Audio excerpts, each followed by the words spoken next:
Good evening, everybody, and welcome to another edition of the Sports Exchange. My name is Scott Morgan-Roth of Motor City Madmouth. Glad to have you with us tonight. We hope that over the time that we're broadcasting here with legendary coach Jim Donnan and my co-host David Levin, that we can have a good old time and provide you with some diversion and entertainment while we go through this crisis. And Coach Jim Donnan, I want to thank you for being on the broadcast, and David, thank you as always.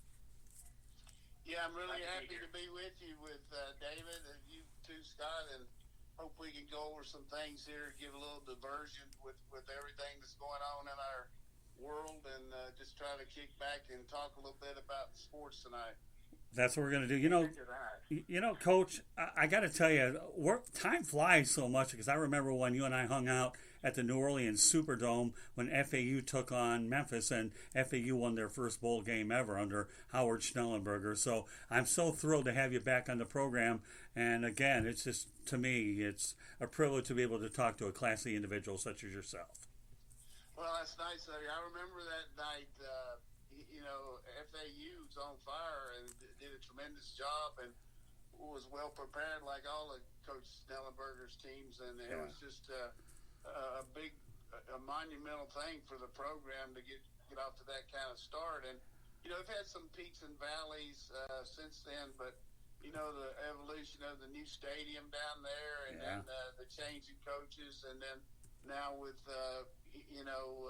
the fact that Coach Kiffin came in there and built it on up, and we'll see how it goes here under Willie Taggart. But that's a tremendous area for football, and you can get players there at FAU, and they got the facilities to go with it, and the student body, and the support to make it on.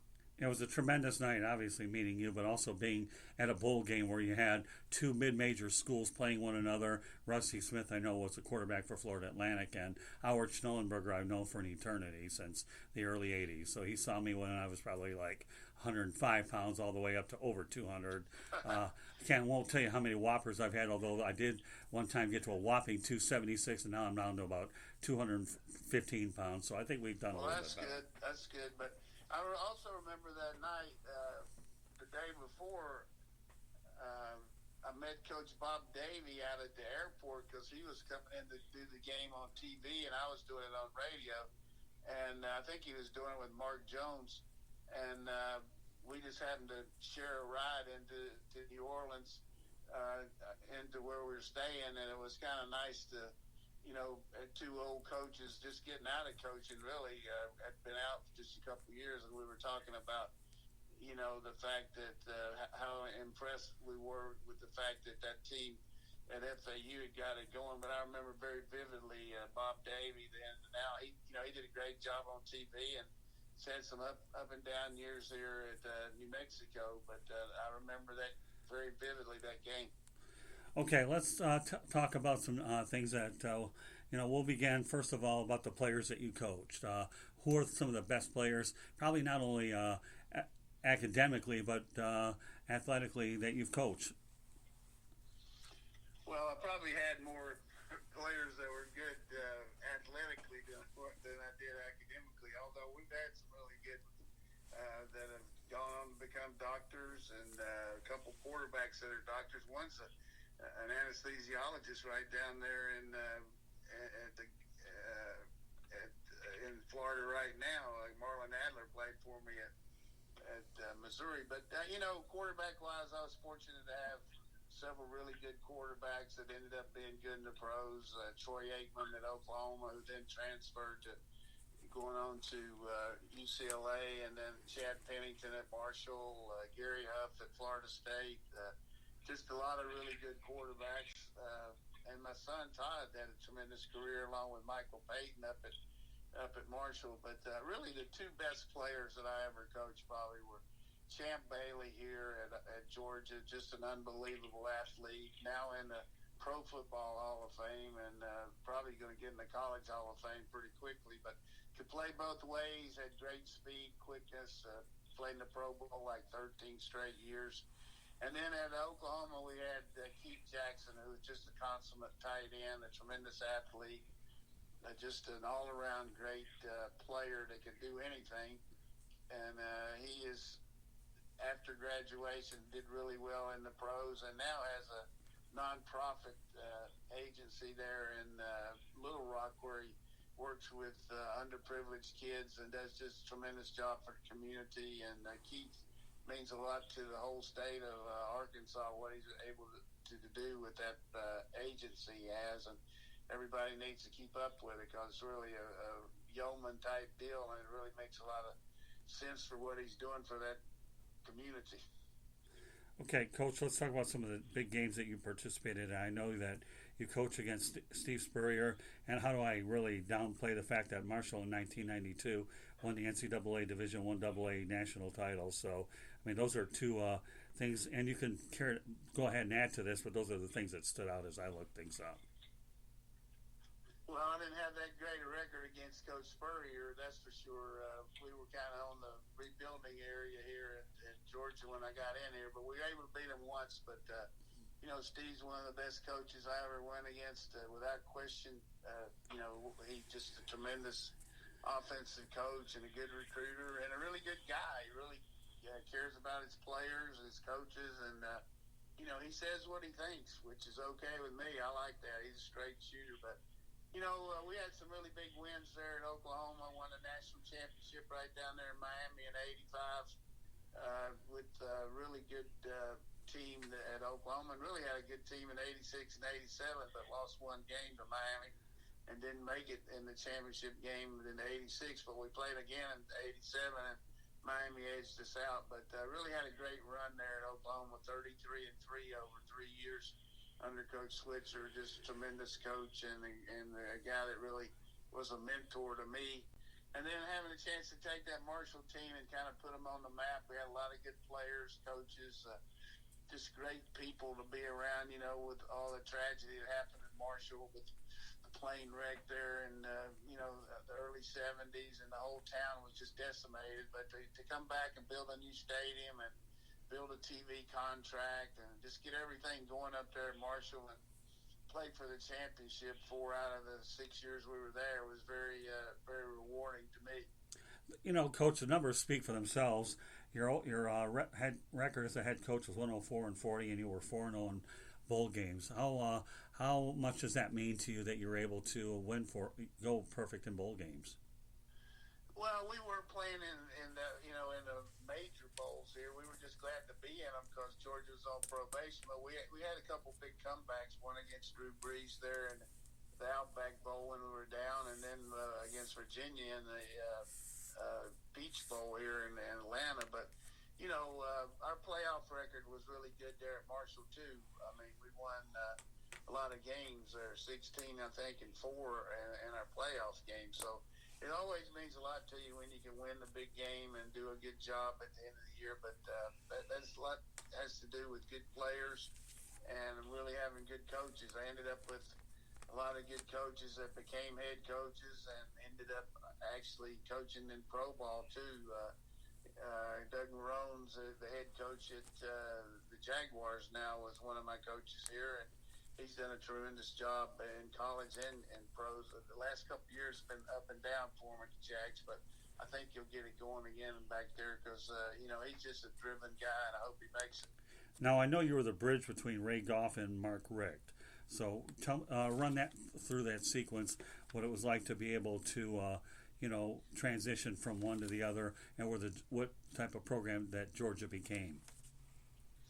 Well, I think Ray did a lot of good things here. It's always tough when you take over for a legend like Vince Dooley, who was the athletic director, and Vince did a really good job of supporting me and giving me what we needed. And Ray, in the end, they just couldn't, had a couple years that weren't what they needed at Georgia, and we were able to come in and do some things with restricted scholarships, and he left us some good players too, guys like Hines Ward, and I certainly would list him as one of the best players I ever coached. He was tremendous, and but then we built up our team, and we were in the top 15 for the 5 years we were here. But it doesn't make any difference when you lose to your rivals. We just couldn't get over the hump against Tennessee and Florida, who were winning national championships beside SEC.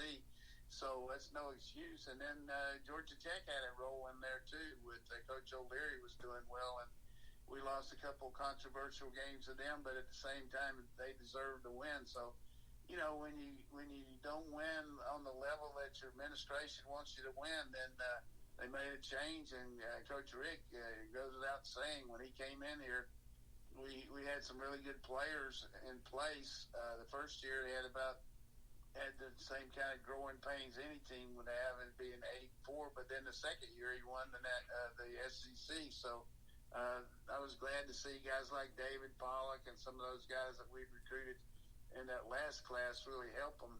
And the same thing's true at Marshall. Coach Pruitt took over for us and had Randy Moss and Chad Pennington and some of those guys, and they ended up,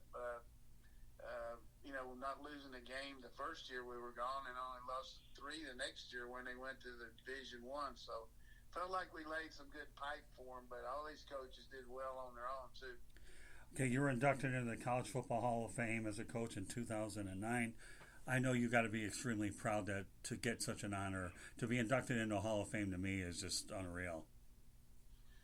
Yeah, I mean, it was really something that you always aspire to do the best in your profession, and certainly our record at Marshall was a catapult for us because we had it humming there, and not only what we were able to do on the field, but building facilities and all that. But as I said at the get-go here, when we first started talking, I was very fortunate to have a lot of good help, a lot of good coaches with me, and certainly the players helped us too. I mean, they bought into what we were doing there at Marshall, and the fact that we were able to win on a high level, us in Youngstown, we really got it rolling there in the early 90s, and then after we left, Marshall won the next year too. So that kind of helped me, and then we had some pretty good success as assistant coaches at some of these places. Besides, not only in Oklahoma, but North Carolina, we really had a good staff there under Bill Dooley and a lot of head coaches on that staff, and certainly it got started there at my own school, North Carolina State, and fortunately I met a lot of good people at these other places like Florida State, Missouri, Kansas State, just a lot of good friends over the years. I'm not a big movie watcher, but I got to tell you, one of my favorite movies is that We Are Marshall. Do you ever have a chance to watch that movie very much at all? Yeah, I mean, it's just got that wow factor to it because it really is overwhelming when you see what happened to the whole community. Not only the players being lost, but so many of the fans that were on the trip, the community leaders, people that work in the athletic department, the coaches, the staff. And when you get to be involved in the community, you start meeting some of the children of some of those people that lost their lives, and you saw how their lives were effective. Guys like Keith Morehouse, who was one of the guys that worked in local television. His dad was a SID for Marshall, and Keith kind of stepped in and as he grew up wanted to become in the sports broadcasting, and he took over there, and you saw how much it meant to him that we were able to come back from the ashes and get that program where it needed to be. And I'd be remiss if I didn't mention George Chomp, who was the coach before me. It really started things going pretty well at Marshall, and he left to go to the Naval Academy, but he certainly left us some good players too, getting that going. But Huntington, West Virginia will always have a special place in my heart because they gave me my first opportunity to be a head coach, and they also just embraced me and let me run with it and build the program. Lee Moon, the athletic director, hired me and gave me what was necessary to support, and it's just a unique town. I mean, everything around it revolves around Marshall, and it's really, if you want to do a blueprint of how to make a town be part of the football program, certainly Marshall's certainly it. Okay, we talked about Howard Schnellenberger earlier. Okay, do you feel that he deserves to be in the Hall of Fame since he built Miami, Louisville, and FAU? I mean, Miami was in real trouble, and building a program like FAU from scratch, and let alone at Louisville, which is traditionally known as a basketball school. Yeah, unquestionably he deserves it, but you got to understand that they've got these restraints based on your record, and you got to have a certain percentage. And some of these places that he started, he had to lose a lot to get it going, and that hurts his percentage. But if you look at just as a program builder, as a guy that builds men, that trains football players, and builds programs up, I mean, I would say he certainly deserves it. And there's a lot of people that do. It's just the criteria they got is you got to have a certain winning percentage. But I would say Howard would be somebody if you had something where you could have a special vote, I would say he definitely would be one. I want to ask you a few more questions, and then we'll get David involved toward the end of the conversation. I want to cover everything we talked about. What are you doing now?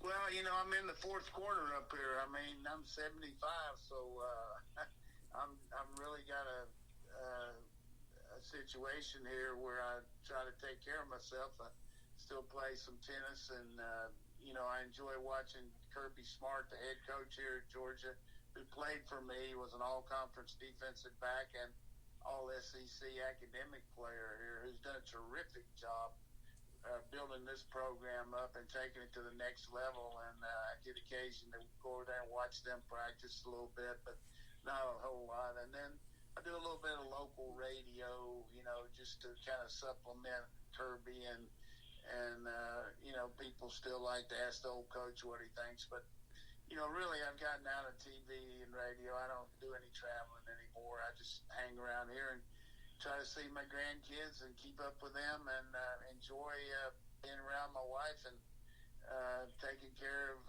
to take care of each other. Okay, you were an assistant under Bill Parcells. What was that like?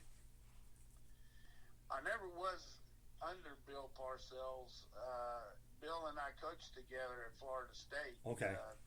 But I felt like I was under him because he was running the show, even though he wasn't the head coach. He was a very smart guy, and he knew what he was doing. He was on defense, and I was on offense. But I was very impressed with Bill from the first day I met him. He was a take charge guy. He had a good plan. He knew what he wanted to do. The players really embraced what he wanted to do, and a lot of the things that I took with me after I got out of being associated with him directly like that helped me as a head coach. And I've kept up with him over the years, not as much lately, but certainly when his early days at the Giants and the Patriots, I used to go up and watch their summer camps and everything like that. But he's a guy that just got to go down as one of the best coaches ever. Do you think that he could have coached these college kids now? I know that he's a hard-nosed coach and obviously a legendary NFL coach, and his Super Bowls and his record speaks for itself. Yeah, I think so. I just kids are starving for discipline. Certainly, you got to adjust a little bit. I mean,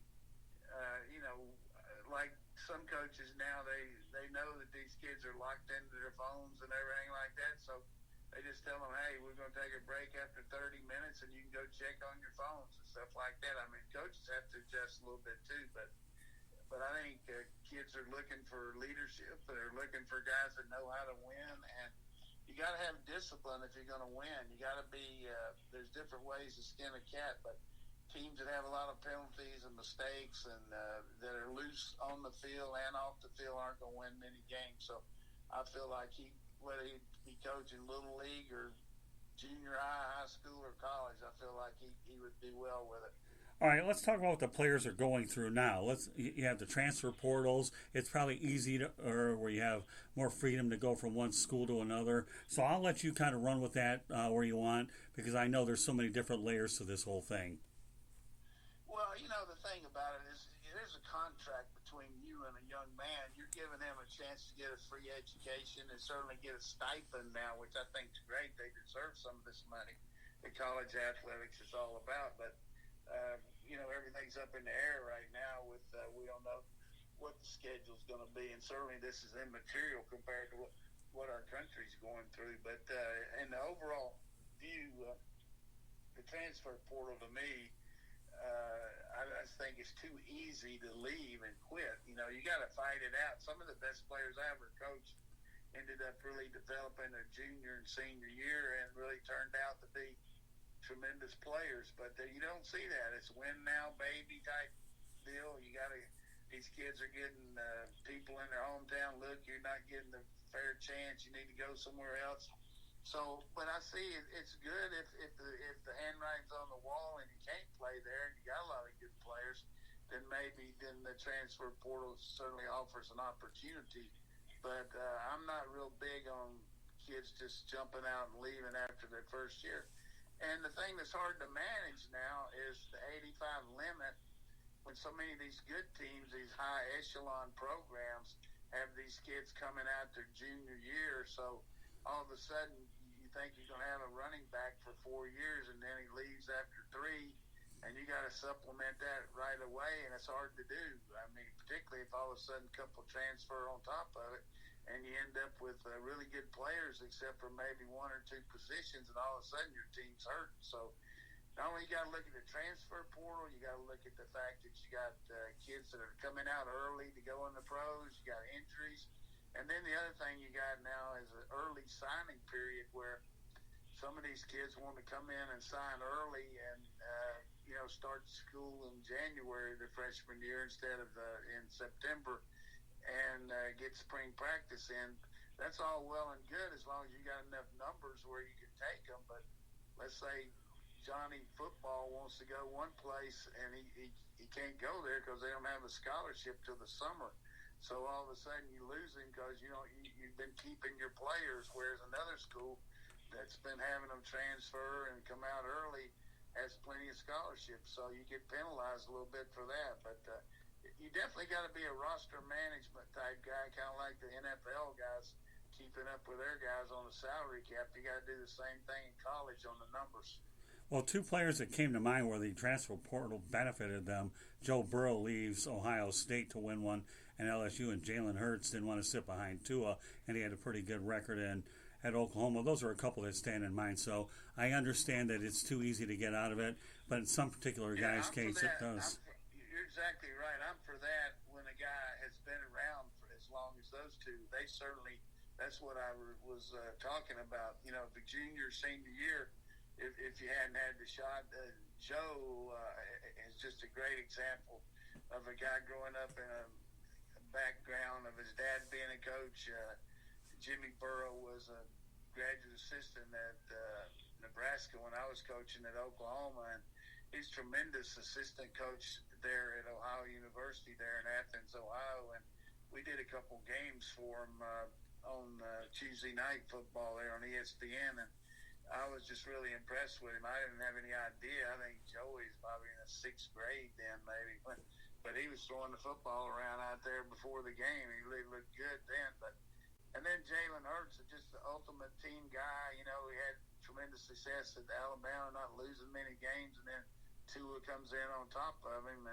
But I thought Jalen did a tremendous job for OU, and I think he's going to be a good pro guy. You look at what Jackson's doing for Baltimore. I think there's a real place for the mobile quarterback here in professional football now. One thing that came to mind as we talk about free agency is I've noticed a lot of old school coaches, like Frank Solich left Nebraska, and he's made a name for himself out at, I believe it's Miami. He's at Ohio University. Yeah, right, Ohio University. So, but there's a lot of guys that have left the bigger programs. Butch Davis is another one to try to build. What are your thoughts about guys that have been there, done that, and then like to settle into a much smaller situation so that they can just build a name and build a program? Is it refreshing to see that stuff? Those are guys that really are lifer type guys that love being around football. They're ball coaches. I got tremendous respect for Butch.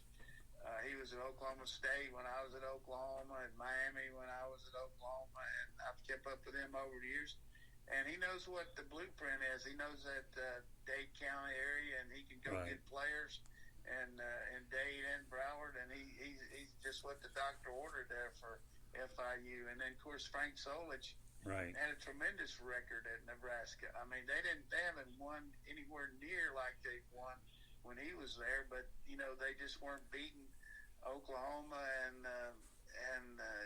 like they needed to, and some of these other schools. And you look at his record. I mean, he only lost like 14 games in 6 or 7 years, and I don't even know, maybe that's wrong, but I'm a big Frank Solich backer because he was a running back coach at Nebraska when I was the offensive coach at Oklahoma, and we used to see each other on the road. He's just an old school coach, and he's done a great job up there at Ohio U. All right, I have two more questions, and then I'll let David get involved. When you talk about pro coaches that go to college, I know we don't have enough time to get into everyone, but Gene Stallings did well, Schnellenberger did fine, Herman Edwards is there, and the beat goes on and on. Do you find that that's a really big advantage for a lot of these pro coaches when they're at college from a recruiting standpoint? Yeah, I just think what happens with you, are you saying pro going to college? Or Yeah, college correct. Yeah, like Gene Stallings did well. I think the fact that if you're a coach, you can win anywhere. And certainly there's a rat race. It's a different deal 24/7 on coaching now than it was 15, 20 years ago. But you got to be able to relate to kids. You got to be able to relate to the families and to the high school coaches. And certainly guys like that will always do that because they're genuine people. I mean, Coach Stallings is just a guy that cares about people just like Edwards does. I mean, you can see how bubbly he is on TV and everything. So, but it's got to be the right place for him at the right time. I don't think age is that relevant anymore because, 70s is the old 60s nowadays if you take care of yourself. So you just got to be I was just happy for, I coached Mac Brown at Florida State, and I was happy for Mac to get because he went out on a sour taste there at Texas, and they haven't done that great since he left either. So, true. But for him to go back to North Carolina and get it going again, he's got new life and he enjoys being. He doesn't need the money; he just wants to coach, and he's got a chance there at North Carolina to do it. So, you need more guys like that out there in the coaching profession. All right, and obviously the main events trending, unfortunately, is COVID-19, how coaches are adjusting, working out. And as you mentioned when we spoke before, it's uncharted territory academically with scattered online courses. Why don't you put all that into perspective about what we're dealing with at the moment? Well, the first most paramount thing for every coach is the safety of the young men and their families. And all of a sudden, you're really in control of them on your campus. You got a lot of checkpoints with academic counseling, with nutrition, with mental health, with physical development in the weight room and all that. And now all of a sudden, they're on their own and they're with their, in their hometown. So you don't have that day-to-day checkpoints with them. But with the advent of so much technology and these different apps on phones like Zoom and FaceTime and Duo and things like that, coaches are able to interact with their players and talk to them about their daily schedules and give them ideas about things. But first of all, making sure that they're safe and their parents are safe. Right. And then talking to them about, most of them are going through online classes, which they haven't been used to. And they've been used to going to classes and coming and have an organized study hall and things like that. So they don't have anybody to guide and direct them there. So they got to use these tutors calling them and helping them. And I'm sure the other students are doing that too. But it's just what it is, and it's what we got to do. And you got to be ready when you get back because all these kids have been working and lifting and trying to get better. And a lot of strength gains and all that and get prepared for the season, then all of a sudden you just had a real setback. But who knows what we're going to win and what's going to happen. But I do feel like that the coaches that I know are telling their players to practice what the government's telling us to do with social distancing, washing your hands, doing all that. But the coaches have direct contact with them every day, either through an assistant coach, a coordinator, a strength coach, an academic counselor, whatever it might be, that they're on top of them day in and day out. And that way they at least know that, they got a good beat on what they're doing.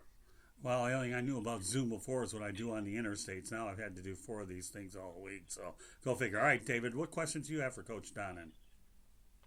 Hey, Coach. You talked a lot about his history for me, and I want to thank you for that. I grew up as a child in Miami, watched Howard Schnellenberger play coach at Miami, was introduced to Mark Richt when he replaced Jim Kelly as a quarterback for a period of time when Kelly was injured. I now live in Jacksonville, Florida. I talked to Coach Marone today, actually, for an interview with the Jaguars. And then, of course, Champ Brown is just a stone's throw from where we are, and he's hailed as a native son as well to some extent. When you look back at your career, of everything that you've done, what's the one thing more than anything that stands out for you? Well, from my standpoint in coaching, there's just the fact that everybody that ever played with me still calls me coach, played for me. And that's something you want to have. You're always going to be their coach, somebody they look up to, and they're asking you for guidance and direction when they get out of football. And, it's always great to see them when they come back through here to go to a game or just come by your house. I just think the interaction with my players is something I'll always cherish. Outstanding. When you look back at players like Chad Pennington or Randy Moss or somebody else maybe you coached earlier in your coaching career, can players of different generations or different decades, can they stand up to players today? Well, it's a little bit different on the size factor now because of the nutrition and the way kids strength training and all. Some of those offensive linemen back in Bear Bryant's day, with 210 pounds, you can't even play now unless you're 300. And certainly Randy didn't play for me. He was coming in the year I left, but he did a tremendous job there at Marshall under Coach Pruitt. But I think certain guys would play in any level, in any time. Those great players over the years, when you look at those 100 best players that the pros picked and all that, and you're going to always have, Herschel Walker and Bo Jackson, all those guys. But there's always those linemen and those linebackers and defensive ends and kickers and all. But it's just a little bit harder now for a guy just to have a really good attitude and a heart and all that to go out there against a guy who's outmanned as compared to back in the day where, a try-hard guy might have a chance because he wasn't so physically overwhelmed. Definitely. You were talking about Kirby Smart, how he was played for you when you were a coach and whatnot. How soon do you think it'll be before he'll be able to hoist a national title above his head?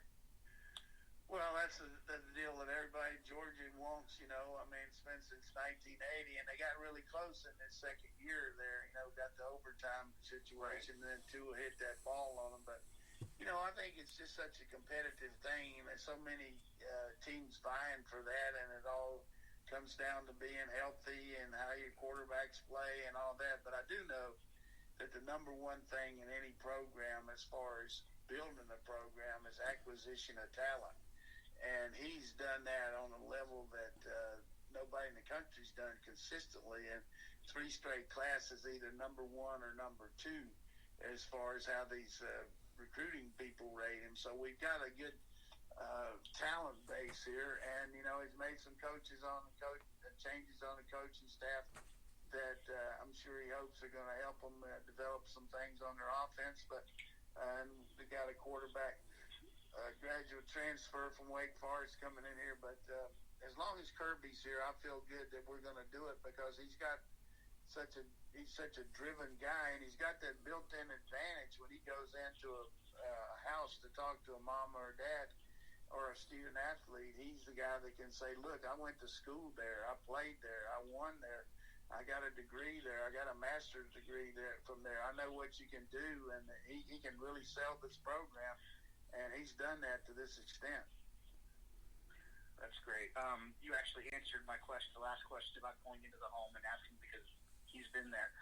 Coach, it was really great talking to you, and I really appreciate you answering my question. All right, Coach. I wish I would have known you were talking to Marone today. I would have told you to tell him hello for me. He was probably sweet with you, wasn't he? No, actually, we were talking about the Jaguars. It was he met with the media locally. We talked for about 45 minutes. It was a group, session. When I talk to him again, I will send you regards. Yeah, do that. He's a good man, and I think they got. You think that one kid's going to be the quarterback, Minshew? I do, and he's exciting. I would have liked to have seen him play more in college football, but he's the real deal. Well, he's a great example of a team rallying around the leadership and just making things happen and all that. But hey, I'm glad you guys are having this program, talk to guys around the country, get different ideas. But I appreciate you having me on. Coach, I have one last thing before we go, and that's this. Is there any particular coach that you learned a lot of, that helped you with your coaching style? There's got to be one or two, three that you probably drew the most from. Yeah, I mean, first of all, my head coach in college was Earl Edwards, and he was a strict guy. That when I played for him, I couldn't understand a lot of the things that he was doing. I didn't understand why he did it, but after I got out of college and started coaching, I could see why he made us do so many things and was so hard on us about academics and all that. So he kind of set the curve for me. And then, every coach I ever coached with gave me different things that I would do and that I wouldn't do. But certainly Bill Dooley was a real good organized coach, very good fundamental guy. Jim Dickey I worked with at Kansas State, let you be yourself. Warren Powers at Missouri was just a real fanatic about doing things the right way. And then, of course, Coach Switzer was just an unparalleled guy as far as just being a player's coach that wanted you to enjoy it, not making it any harder than you had to, and making sure you did everything the right way as far as getting your team ready to play, and but at the same time not making it any more difficult than you had to. I think sometimes people get confused with it, and one thing I would say that kind of an axiom that I always felt about: don't confuse activity with accomplishment. Just because you're running around doing a lot of things doesn't mean that you're getting at what you need to accomplish. I mean, only thing we got that's equal is time. So how you organize your day, how you organize your practice, how you organize your drills, so the kids are getting the most out of it. And that's one thing I always try to do is make the most out of a plan. Plan your work and work your plan. All right, Coach, I just want to thank you for being on the Sports Exchange tonight. You're listening to the Sports Exchange here on the South Florida Tribune Broadcasting Network. Our special guest tonight is College Football Hall of Fame coach Jim Donnan. And, Coach, I got to tell you, living in the Florida area, and I do cover some Jacksonville games quite a bit as well, but I end up going to Michigan. So to get to Michigan and you're driving, you got to go through Georgia. So I look forward to the opportunity that we can spend some time together up in Athens. We're glad to see you. That'd be great. Oh, I'm looking forward to it. So once again, Coach, thank you very much for being on the Sports Exchange. God bless, be safe, and I look forward to talking to you again soon. All right, Coach? All righty? Thanks a lot. All right, God bless. Thank you, Coach.